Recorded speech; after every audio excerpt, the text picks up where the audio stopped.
তো বস, এখন আমরা এই ভিডিওতে একটা টিজার এবং কয়েকটা আপডেটস নিয়ে কথা বলবো। চলো আজকের ভিডিও শুরু করা যাক।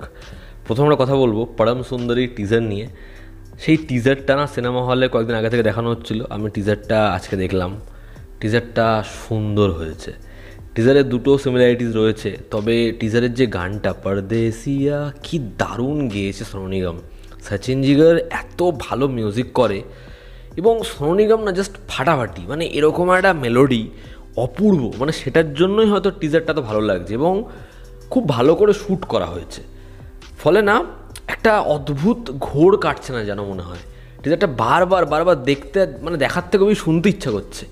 এত অপূর্ব গানটা, এত যত্ন নিয়ে গিয়েছে সোনু নিগম। আর সিদ্ধার্থ মালহোত্রাকে যেরকম ভালো লাগছে, একইভাবে জাহ্নবীকেও খুব সুন্দর লাগছে। প্রত্যেকটা ফ্রেম, মানে যতক্ষণ না ওই কাঁধে দা তোলা অবধি আগের ফ্রেমগুলো এত মন্ত্রমুগ্ধকর, অপূর্ব অপূর্ব। এবার এখানে নর্থের একটা ছেলে, সাউথের একটি মেয়ে, তারপর যা হয় আর কি এটাই হবে।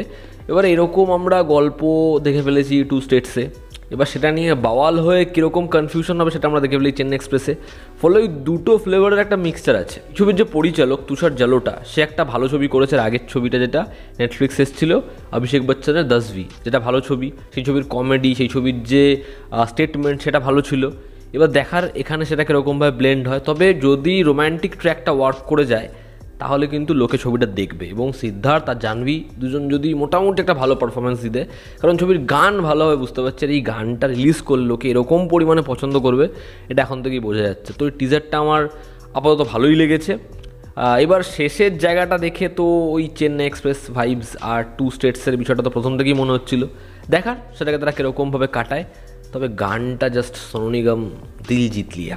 এবার যদি আমরা আপডেটসে আসি, তা প্রথম যেটা আপডেট সেটা হচ্ছে অক্ষয় কুমার, জন আব্রাহাম এবং বরুণ ধওয়ান, এই তিনজনকে একটা ছবির প্ল্যান হচ্ছে। সেই ছবিটা হচ্ছে ঢিসুম 2।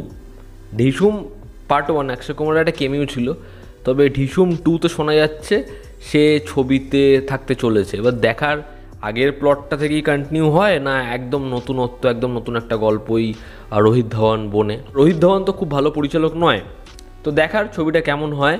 তবে যেহেতু সিকুয়াল একটা ভ্যালু থাকবে, সে কারণে মোটামুটি একটা অডিয়েন্স হতেই পারে। দেখার অক্ষয় কুমার, জন আব্রাহাম আবার বহুদিন পর কোলাপ করছে, সঙ্গে বরুণ ধওয়ানও রয়েছে। দেখার কেমন হয় এই ছবিটা। লোকেশ কানাগরাজের কুলি, সেই ছবির যা বাজেট শোনা যাচ্ছে সেটা হচ্ছে 350 কোটি টাকা, যেখানে রজনীকান্ত চার্জ করেছে 150 কোটি টাকা এবং লোকেশ চার্জ করেছে 50 কোটি টাকা। হিউজ, মানে এই বাজেটটা আমি বললাম এটা হচ্ছে রেমুনারেশন ইনক্লুড করে, এবং এদের যা ফিজ সেখানেই 200 কোটি। তো বাদবাকি 150 কোটি টাকা ছবিটা হয়েছে, যদিও সেখানে আদার্স কাস্টের ফিজ রয়েছে। বাট একটা হিউজ বাজেটের ছবি এবং এই টাকাটা ছবিটা রিকভারও করবে। ছবির যে হাইপ রয়েছে, টাইগার শ্রফ এবং জাহ্নবী কাপুরকে নিয়ে একটা রোম্যান্টিক অ্যাকশন ছবি বানানোর প্ল্যান করেছে রাজ মেহতা, ধর্মার ব্যানারের আন্ডারে। এই ছবিটার যে লাভ স্টোরিটা হবে সেটা নাকি খুব ইমোশনাল করে দেবে এবং সেখানে রিভাইজের পয়েন্ট অফ ভিউ থাকবে। ছবির টাইটেল হচ্ছে লগ যা গলে।